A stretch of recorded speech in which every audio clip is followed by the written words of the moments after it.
Good evening, everyone. Today I'm going to be discussing on the OpenShift Enterprise Administration.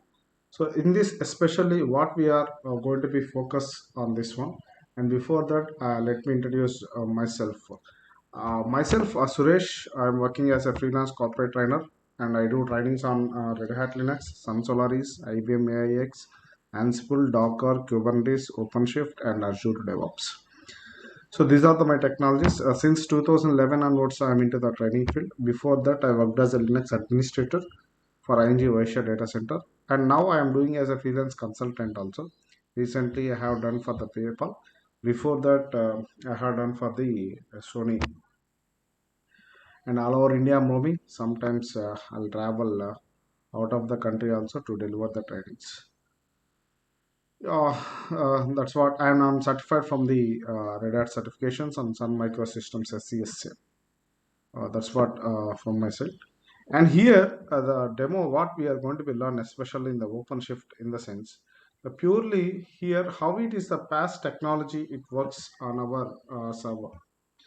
So that means what is the need of this OpenShift Enterprise Administration? So what is the main the users can get into this one, and who needs this is especially, and as well as what type of data the tech information we are going to be learn through this OpenShift Enterprise. So in that scenarios, let me show you the curriculum. So this is D0280. We can say that it's a OpenShift Enterprise edition. Let me go to share my screen once again. Yeah. So here, OpenShift Enterprise Administration.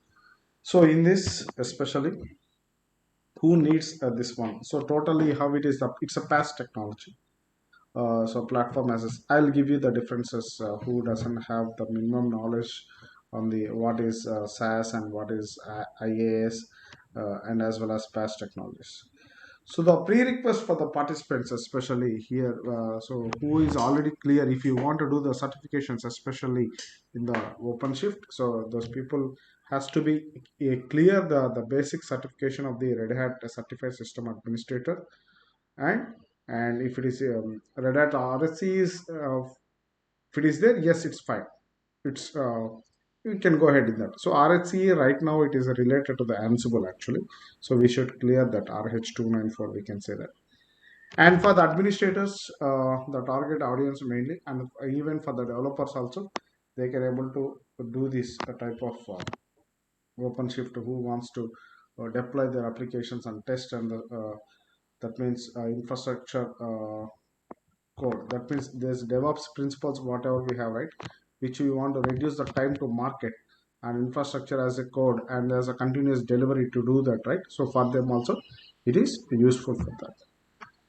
So totally it comes to the duration 24 hours. So that is 3 days. If it is actually it's a corporate level, if we can go through that, it's a per day 8 hours. So here the 24 hours we can go. So in this we can go for the 40% theory and the 60% lab on that.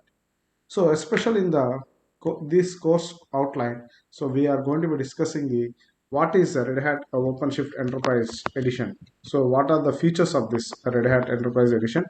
So that is what we are going to be discussing here. So for example, the distinguish between the platform as a service, which is differs from the kinds of the cloud platforms, and this we are going to be exploring this OSC. That means nothing but OpenShift Enterprise with the features and use cases, and how this pass is helps to the developers by eliminating their waiting time for the environment, for provisioning and as well as testing, and as well as we can going to be discussing on this how the application can be run inside the OSC as a containers. So that we are going to be discussing at this point. Then after that, how to install this OpenShift Enterprise. So in a single node cluster, we can able to do that. And if you have that much of capability, at least a 16 GB RAM, if we can have that, then we can go for the master and the configuration of the master and node. We can able to do that. And with this we can able to do the how to build an applications, how to build an applications. So how to create and how to build and how to deploy the applications in this OpenShift Enterprise edition. So that we are going to be discussing. And whatever the persistent storage, we can say that. So this, especially the persistent storage, how it works means, if you can say that the Docker, the data, whatever we have stored it, the containers it will create it, right? From that, so we can store in two ways. One is which will be created in the local, and as well as which can be created in the hardware, the storage level, SSD hard disk level. So that how it works. So this persistent storage, so especially the Docker creates a container, it creates a new image for us, right? So this new image has an empty layer which is over the original shared image. But all the files whatever we are creating and deleting and changed while the container is running, or once you save that into as a new image file, so that can be the original shared image. Is it right? It remains unchanged. But the same thing, if we can come to this, once the container is stopped, the image is kept until the container is removed. So these storages, if we can store it in the persistent way, so that we can have it. So for that, so keep on increasing. So then how the disk full errors are there. So this type of information we are going to be discussing on this one. Then after that, we are going to be discussing the build applications with source to image. So here we are going to be discussing how to create and the build applications with the source to image files.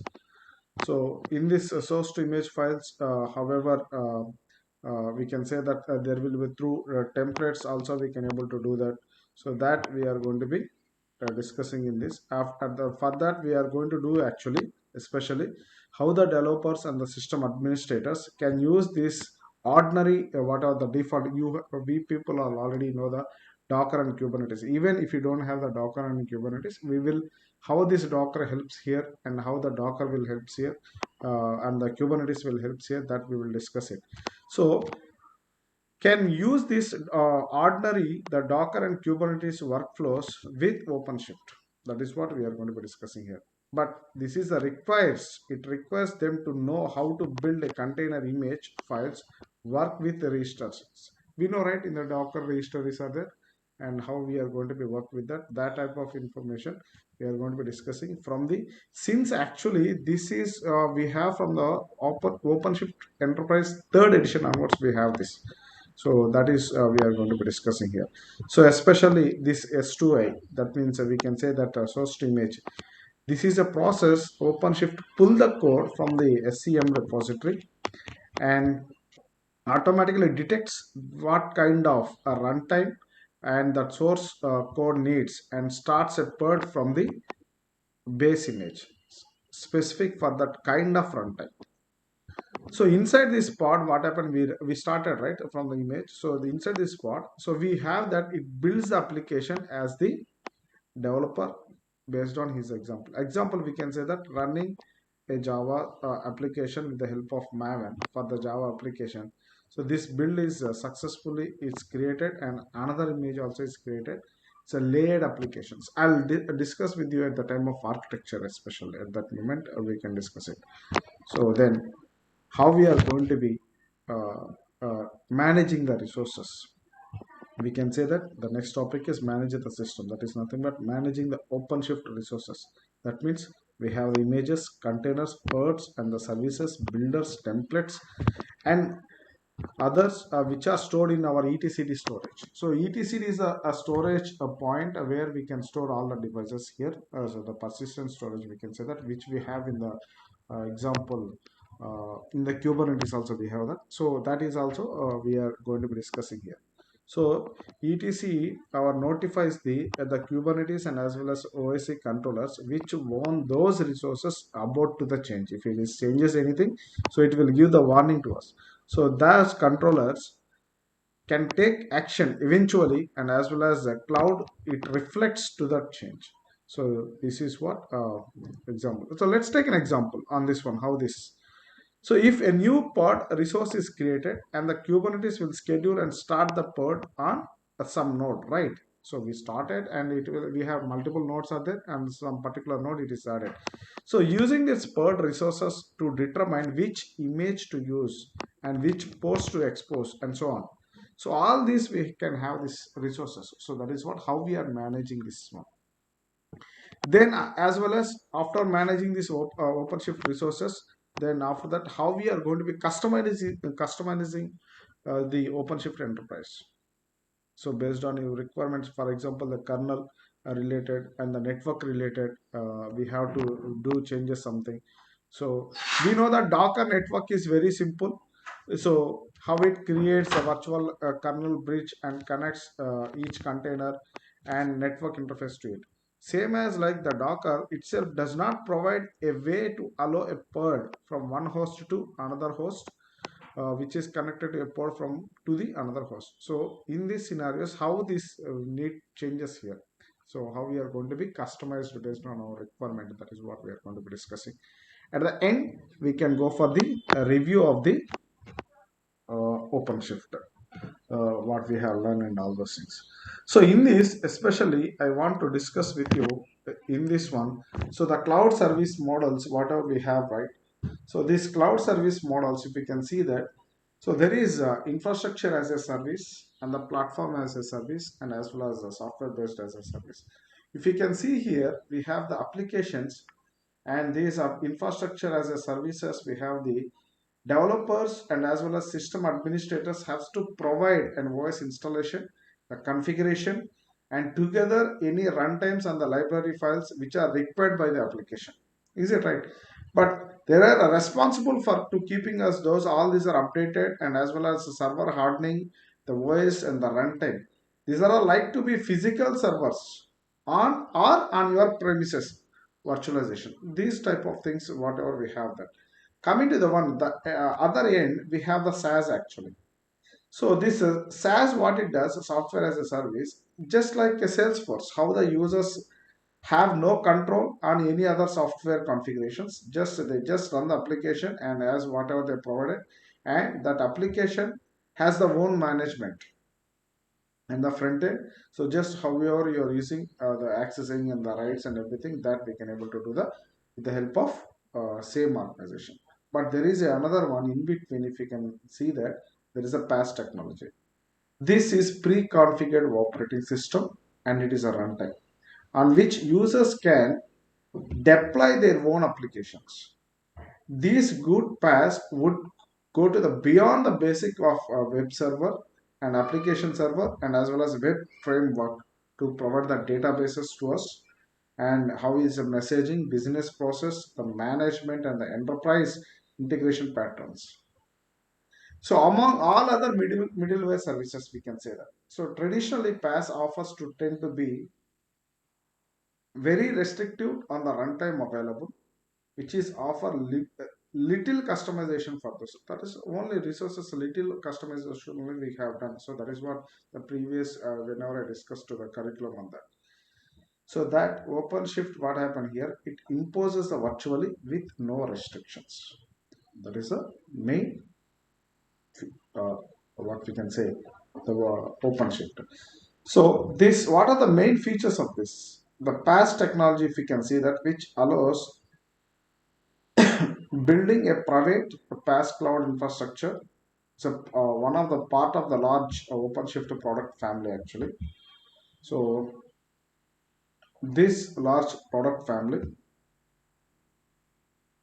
if you can say that, how it provides with the help of Docker. So let's take an example. We can say uh,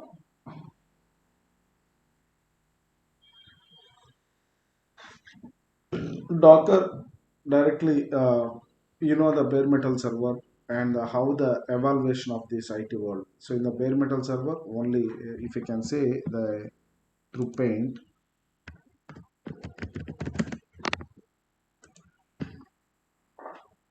you can see here we have the resources like this. So think about these are the processors and the storage and the RAM and as well as the process interface network device. the RAM. On the top of that we have one operating system, then we can run only one application. Here the thing is, we know that it's are you utilizing the resources effectively? It's the first question. So the question is no, we are not utilizing the effectively resources. To overcome on that, that's the main motto. Then the virtualization came. So what happened here, it is we are creating one hypervisor. On the top of that hypervisor we have the we created one VMs on that. So these VMs, we can create the multiple VMs here. So let's take an example. VM1 we created, and the top of that operating system, then we can run the applications. So this, in this way, here we are utilizing the effectively resources, utilizing the resources effectively, right? Then to create all these library files and everything, it is taking the time. So then on the top of that operating system, we got the Docker engine, containerization. Then directly we can run the containers. So that, however, the evaluation came here. So the same thing, we have the platform as a services, directly how we are able to access the applications in this one. So at that time, we have the self-service platform should be required. So what is meant by self-service? Developers can create the applications from the templates and from the source code management repositories. But system administrators can define that resources quota for the users and as well as projects. That is the available feature which is in the OpenShift. And it can support the multi-language support. Our OpenShift can support the multi-languages like Java, Node.js, PHP, Perl, Ruby, and all this multi-language it supports on that. Then we can go for the automation. So yes, it supports the automation. So application, whatever we have the lifecycle management, which automatically apply the changes to the source code under the version control and as well as the security errata from the base OS. So which is dependent the library applications to run applications. And we have the collaboration and we have the scalable and we have the container portability also. And there is no vendor lock-in for here. So these are the advantages. And coming to the whenever we have the session in this 24 hours, very briefly we can discuss the architecture and everything. So that which is useful to you in the past technology. So yeah, that is what